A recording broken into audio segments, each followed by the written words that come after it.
Sylvia and me. Sylvia and Sylvia and me. Sylvia and Sylvia. Sylvia and me. Sylvia. You don't need to have it all to have everything. You don't need a whole lot. The thing is, with people's lives, everybody's recipe is different. Hi, I'm Sylvia Beckerman, host of the podcast series Sylvia and Me, conversations with extraordinary, inspiring women. This is Lesley Crewe. I'm a Canadian writer, and I soon hope to be known down in the United States because stories are the same everywhere. I find everyone has the same heart, and we're going to discuss that today at the program Sylvia and Me, and I can't wait. Thank you. Lesley, I am so honored to have you here. As you said, you're very well known in Canada. In fact, you've won some awards, and I believe your newest book, Recipe for a Good Life, has already won awards and Book of the Year. And this is your American debut. And I love it. And this is your 15th novel. And I want to read something that I found on your website that you wrote, which says, I love the ordinary moments. I celebrate everyday things. They are too often lost in the race for something grand. I hold dear our humdrum routines. And that's it. I mean, your book, and I've read about your other books, which, as I told you before when we first met a few minutes ago, I can't wait to read the other 14 because the characters, the humor, the love, the women, the voices of the women. I just find it all absolutely fantastic. As you know, the podcast, I have conversations with women, and you in your books have conversations with really neat female characters. I want to start off with how did you start writing? Because I know that you didn't start, from what I've read, you didn't start writing until your children were out of the house, and you probably started writing about 15 years ago. Yeah. I wrote my first novel in 2003. So it was published. I think I was 50 when I started. Okay. So I'm a late bloomer, but I think it was a wonderful time to start. And I get such a kick out of, young writers say, I have to write my novel by the time I'm 30. I'm thinking, oh my God, you're such a baby. You have no idea.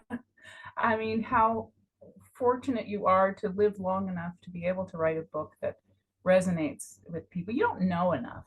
But that's a terrible thing to say, I guess. But no, but you haven't experienced.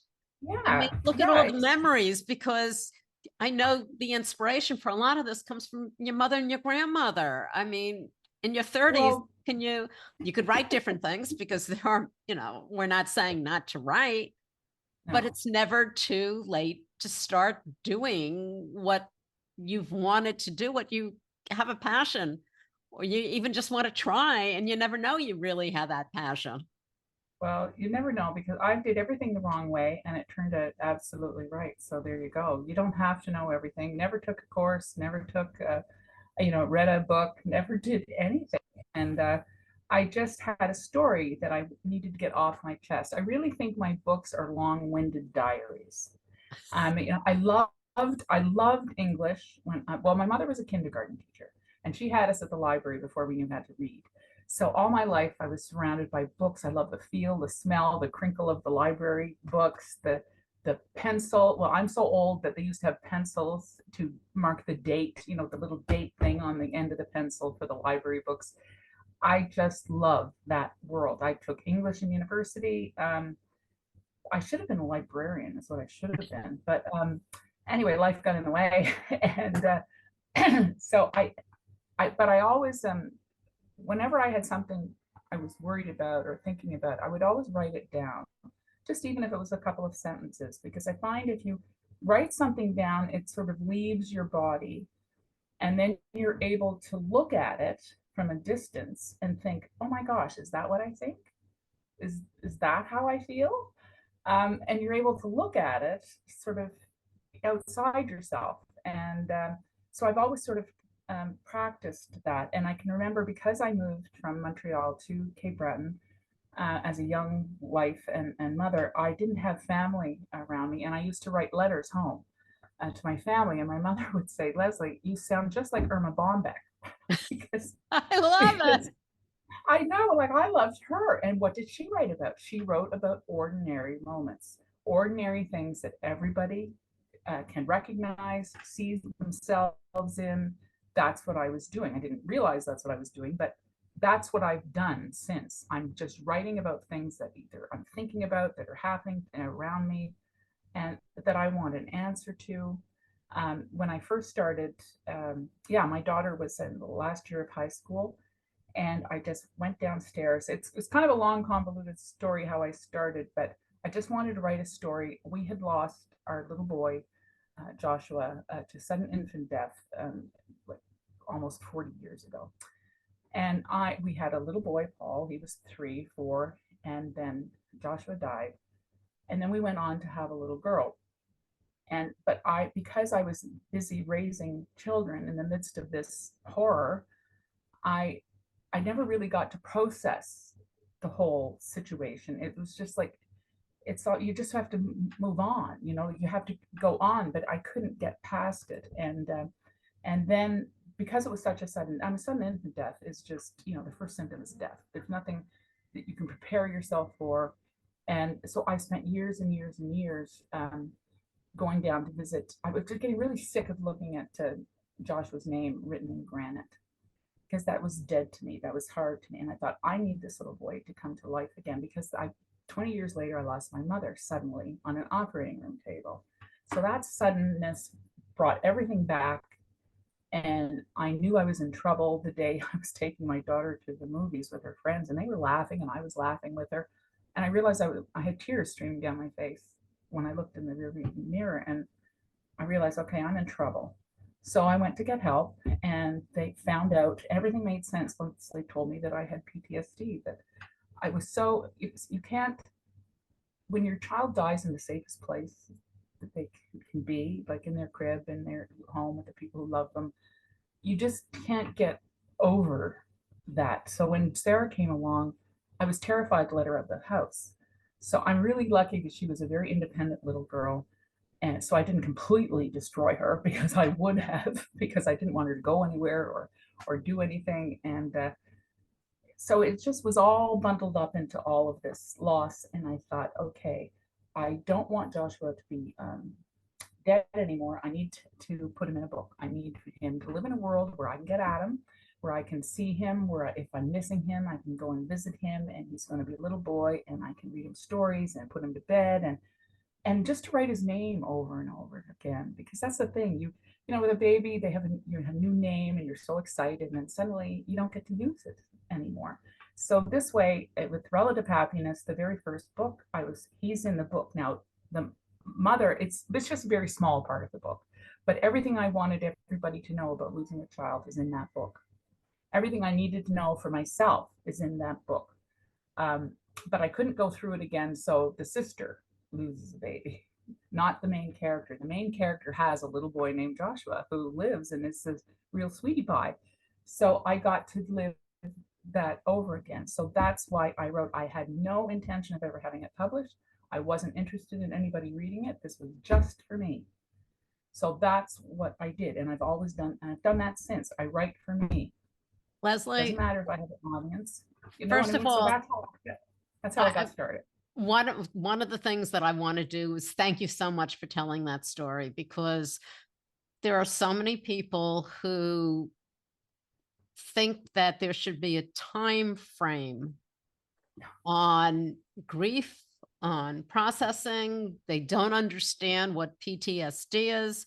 It's trauma, the trauma that you went through. And thank you for telling that story, because I have come across so many people who say, well, it's been this many years, it's been that many years. Haven't you, and like you said, you were busy. Look what you did. You raised a family, and you hadn't processed it. You hadn't had the time. So you did when you were ready to. Well, the funny thing is, like a friend of mine said, gee, Lesley, obviously, I never would want anybody to ever go through this. But I did go through it. And in the end, look what happened. It's because of that little story, and I just wanted to get it down on paper. I have now 16 books, and I'm talking to people all the time. People write to me and they recognize themselves. Like I never dreamt that anything like this would happen, but this is what happened because of him, because of his little story. So his life, might have only been 10 weeks old, but his life was very, very important. And he's always with, I'm very glad I was his mother. I mean, somebody asked me once, would I rather I'd never had him than to go through the loss. And I said, not in a million years. Not in a I'm so million thankful years. I was his mom and he was mine. And this is what's happened since. That none of this would have happened. Like, I don't think it would have happened. I don't know. Like, You don't I know, don't but no, it doesn't matter. Your little no, boy lives yes, through your book, which right. has touched so many people and has kind of spiraled into, this is book number 15. And this book gives a lot of people the go ahead, the permission. Big words don't come to me anymore. Word retrieval, and I'm not going to edit this because it happens to everyone, But this particular book, Recipe for a Good Life, gives people permission to take a look at their lives, to see what friendship and family is all about. You have this wonderful character, Kitty, who very much lives kind of life like the life you lived as far as where you lived. She lived in Montreal. She was having a great life. Montreal, people haven't been there. It's kind of like New York City in a Canadian way. I love Montreal. I have relatives there. And then she is a writer. And this book takes place in the 50s, 1955. So I just want to quickly say that this woman, Kitty, is a very successful writer. She writes murder mysteries under a male non-diplôme. My French teacher never wanted me to speak a word of French, and I had him for 6 years. And she winds up with writer's block. And her editor sends her to Where You Live, Cape Breton. Homeville, yes. Is there a better Homeville. name in the world than Homeville? So we're going to talk about Homeville and the women there and the people she meets and the characters and so on. But why did you pick the 50s? You know what? I love writing historical books as well in the 50s too, because I think it's just so glamorous. What I love is that everybody smoked back Oh yeah. which is perfect because there's nothing better than like having a prop for a character, right? The character can just blow smoke up in the air or stub the cigarette down if they're annoyed, or just it's wonderful. Or they all have phones that really you can hang up on somebody with a real click. Slam. Oh yeah. Perfect. You can't do that now. Or what I loved were the purses. Do you remember your mother and grandmother's purse with the little clasp? But yes. they would shut the purse like a click. And it would make a sound. It would make that sound, like they were going to town and they were going to do it. So I love that instead of zippers. So just silliness. I wanted it to be at a time when it really, I mean, this is a rural area. We live in the middle of nowhere, but in the 50s, it was even worse. There weren't a lot of paved roads even. So when she comes from Montreal, she's never driven on gravel before. She has no idea where she's going. She thinks, oh my God, if something happens to me, nobody's ever going to hear me. And of course, it ends up that she meets exactly who she should meet. And these people will inform her in no uncertain terms that you don't need to have it all to have everything. You don't need a whole lot. The thing is, with people's lives, everybody's recipe is different. She's got to figure out what she can take from Montreal, what she needs from Montreal, and what she can take from Cape Breton and what she learns here, and figure out her life from there. And of course, one of the characters she meets is Wallace, who actually loves to bake. which a lot of men didn't back in the 50s. So this is hence the word recipe. He's very helpful as a friend and someone that she can confide in, and just that everybody that she meets has an impact on her. And she didn't realize, she thought she had it all together in Montreal, didn't realize she really didn't have a life in Montreal. Her husband is a well-known actor, but he's off doing his own thing. She's estranged from her dad. She doesn't really have a family. And then she comes across a woman who has 10 children, 30 grandchildren, and 17 great-grandchildren. And this woman has it all. She lives in a, not a great little house, but so what? She's got everything she needs. In fact, the woman you're talking about, Bertha, yes. says life is like a recipe. What do you want in your life cake? What ingredients do you need to make it rise and taste wonderful? Sometimes the simplest recipe is the best, because the more you add to the mix, the more things can go wrong. And I love that. Kitty comes from, as you said, she thinks she has it all. She's got writer's block. She's estranged from her dad. She realizes once she gets there, her marriage is, it's not that nothing moved in the marriage. Yeah. And so she meets these characters, and the characters are such that you can picture them in the 50s. You can kind of say, wow, because not everyone would realize that this exists today in different formats. But I love that you have it in the 50s, because in the 50s, women weren't supposed to do so much. They weren't supposed to write mystery novels. They weren't supposed to be out on their own.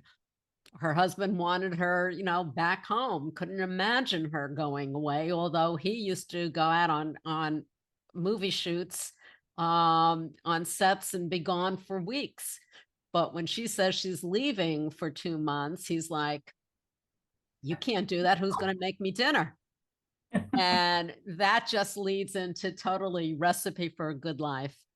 So I want to also talk about, we know now that Cape Breton, Homeville, where you live, is in a rural area. But that doesn't, sometimes, I know coming from a city, rural, you think of it as being sparse, not having people close to you. That sort of gets totally, not sort of, but gets totally debunked in this book, because the people that are there are closer than if you were living in a city where you really don't know your next door neighbor. Exactly. Well, when you do live in a place like this, you depend on each other, and you have to. I mean, we had a really horrible hurricane last year called Hurricane Fiona that just left this place devastated. And our power was out for 2.5 weeks. It was really a bad time. But we all, chipped in, and we all did what we had to do. Climate change is affecting everybody now. It's not just, something that happens like far away. The world is, maybe that's why I keep going back to the 50s in some way. It's a lot simpler. The world is pretty scary at the moment.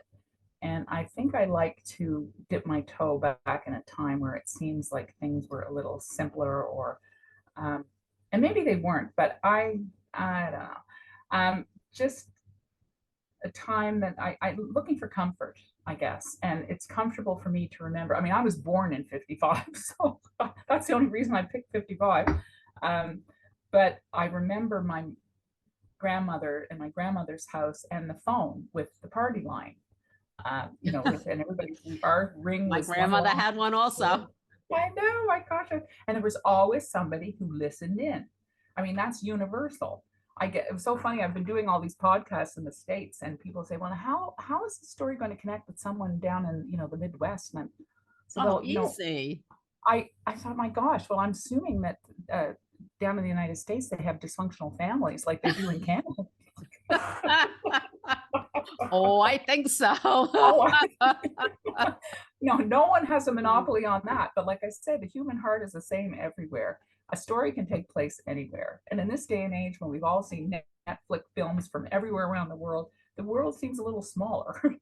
So I think it's a good thing. Like I love this little place, but I love, hearing about stories from everywhere else. I don't know why other people wouldn't. I don't know how anyone would even ask you that question. That's a bizarre question because, oh my word, books are supposed to take you to places. Somewhere. And then you're able to say, well, wait a minute, that's happened here. I've done that. I mean, come on. She's a writer with writer's block. She goes someplace where she didn't even realize that she was being sent to the outskirts of wherever, according to her, and she meets wonderful people. Yeah. That can happen any place and happens every place. And the US is one of the biggest places where that can happen. We have rural whatever all over, so give me a break.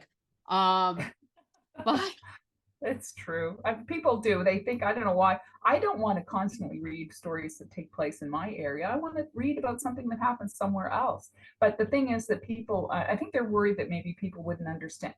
See, my stories, like I say, are all very, whatever's on my mind is what I write. Like Bertha having all those grandchildren. I finally became a grandmother at the age of 65.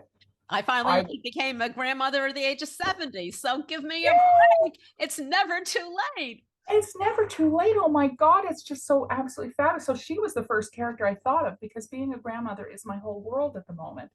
And I'm thinking, oh my, you know what? I thought I loved my kids. But apparently I didn't. Get over that. Compared to the love I have for these two little girls is just unbelievable. So these are the interests that I have. This is what I write about. And then people recognize them because who doesn't recognize being a grandmother? If you're a grandmother, you just know. So they would like this book. They would, because that's such an integral part of it. So yeah, there's no magic formula as to what I come up with as far as stories. It's whatever's on my mind, whatever's going on in my own head. That's what I write about. And using all the stories from, like the Spoon Stealer, that was a big one up here because that was a story that took place from my grandfather and his siblings, two brothers that died in World War One, and their sister, and it made a fabulous story. And I love that story too because the dog talks. I love it. I was dying to do one where the dog talked, and I wasn't sure if readers were going to go along with me, but oh my gosh, they did. And Vera has become everybody's favorite character. So you can play around. People are very kind. Like my readers are very kind at this point. They don't care what I write. It doesn't matter. Whatever the story's about, that's good. They'll get the next one because they recognize their own lives. Exactly. They recognize where I'm talking about, who I'm talking about, the people that are there. And sometimes you don't understand things that are going on in your own life. You might not be able to write stuff down, but when you read it, you recognize it. So, there's people who write and people who don't, but then you've got to have the reader, and the reader is there to say, okay, this is what I'm feeling. This is how I'm, thinking. This is it. And I love that energy that's between a writer and a reader. Lovely. I think it's fantastic. I don't understand anyone saying that. Why do you think people in the States would read your books? I mean, it's beyond nonsense to me. And seriously, I'm sorry. And one of the things that you've said is that this particular book is an ode to the women in Cape Breton. And tell me a little bit about the Homeville Women's Institute, because that is real. It's in the book and it's real. So tell us, I'd like for you to say what your thoughts are about it, because I think it's fantastic. Well, since your podcast is about extraordinary women, this is a group of extraordinary women. The Women's Institute was formed back in the late 1800s by a woman whose own child died from drinking unpasteurized milk. She was a farm wife, and she decided she didn't want that to happen to anybody else, and she realized that rural women needed education. and they needed to band together to, to make things happen. So that's how it started, just looking after families, looking after their children. And the Homeville Women's Institute has now been going strong for 70 years. It started in the early 50s in this, and we're just a very small little community. So to have something to be able to go for 70 years is a big deal. And this is what they did. I mean, I remember my grandmother, she was president one year. My mother, who lived here briefly, she went to the Institute. I went to the Institute when I was a young wife and mother. And it was back in the day when my grandmother's time, they, of course, all the women signed their husband's names, right? My grandmother put Mrs. Kenzie McDonald as she was president, who signed the minutes off. They only called each other by their husband's names, of course. And so I wanted to pay tribute to these women, and I put down their real names. Like, I put down their first names. And the thing is, everybody, and there have been so many members, I didn't know who to include. So I decided to have a meeting in Bertha's house, and the people, I got a hold of the minute book from 1955, and the women that were who were members that year, and I put them down exactly as they were listed on the little roster. So those were the women's names that I put in. Now, when I had a book launch here at our little local Legion, 225 people showed up. Yeah. Okay. In this little tiny place, right? Because everybody wanted to hear their mothers, their grandmothers, their great aunts' names in that book. And they're so delighted that their names are in the book. And they've done charity, they do charity work, and I put it in the book too, about how the Women's Institute got the little community down in South Head. They didn't have power. The power company wouldn't come out. They said there weren't enough homes out there to have it. Well, the Women's Institute, that didn't sit right with them. Now, most of these women didn't drive themselves. Their husbands would drive them to the meeting or whatever, but they made this happen. They bugged and they wrote and they had little petitions and they did whatever. They got power down to South Head Road and Waddens Cove. And I read the letter that the community sent to the Women's Institute, thanking them for their hard work, because it was hard work. It took a couple of years before they were able to get power. So that's and these were just little women, just ordinary women like Bertha, minding their own business, but trying to make things better. And one of the things, right. One of the things that you did say about it is these women combine their voices to get things done. Well, isn't that what women do? I do believe so. And that's the whole thing. You're giving voice to all of these women. You're telling stories that everyone can relate to, whether it's every single book or something in the book. There's something that women can relate to.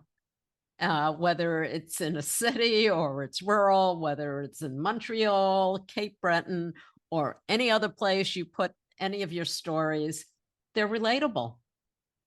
Exactly. And what's nice is that we're celebrating women for the things that they do, not how they look, how much they weigh, how much they, you just get so overwhelmed with oh my gosh, I really don't think I would survive being a young woman today. But just to remind people that you don't have to be y'all and all. You don't have to live and have this exotic kind of life.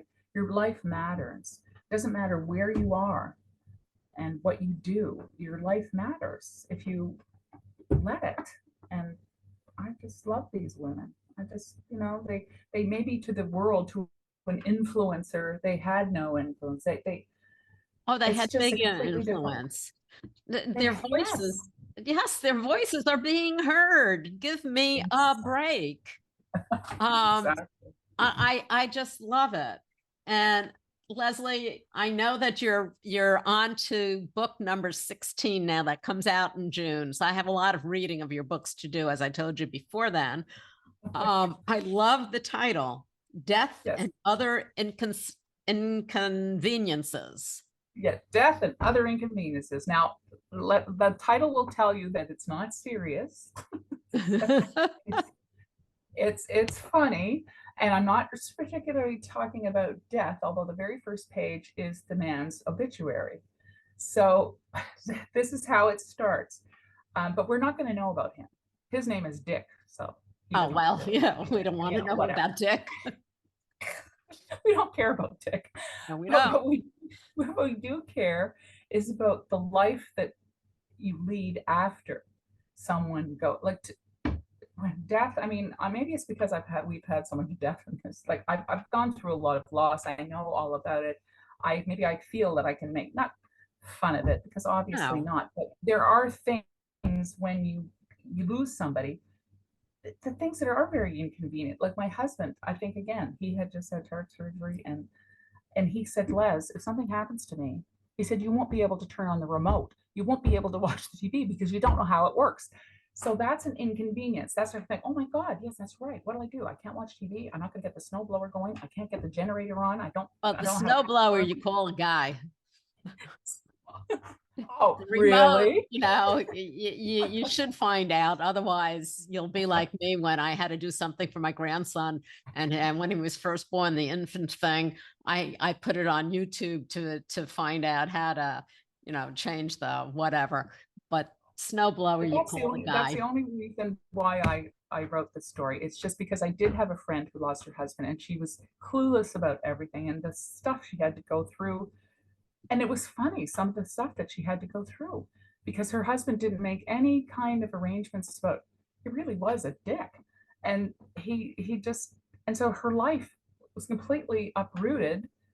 So I think people will recognize some of the things that go on. Well, that's the thing. That sounds like a story that women will read and maybe open their mind to the fact that, yes, we might have different roles, but guess what? Each one should learn something about the other one's role. I mean, if a man loses their spouse and they've never boiled water, I mean, come on. There's only so many places you can call, although like Uber Eats. Very inconvenient. Very inconvenient. Yes, especially that first day when you want, a cup of coffee or something.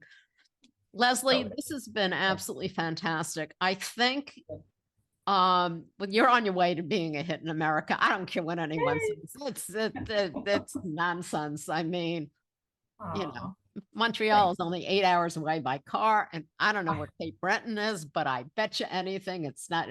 It took her a couple of days. It's fine. These women, these characters are fantastic. Thank you, so Sylvia. Where can people find out more about you? Okay, you just go on lesliecrewe.com, and all of my books are there, all the titles, all the covers, a little synopsis of all the stories. And now I'm on Amazon.com. I always was on Amazon.ca, but now that I'm in the States, it's Amazon.com. Woo! And so independent books, wherever you go, you can find me. The internet is really, really handy. It really is. Yes, in those ways, it definitely is. Yes, it's great. I think people will be able to find me. So Lesley, wonderful. I want to thank you so much for taking the time and introducing yourself to the American public. I mean, really, you've been hiding. I have friends and family in the States, and I just love visiting, and I'm really thrilled that maybe I'll get some new readers out of this. So thanks for having me. I really appreciate it. Thank you. You can find us on all of your popular podcast platforms. And of course, our website, sylviame.com. Stay safe, stay healthy, and stay tuned.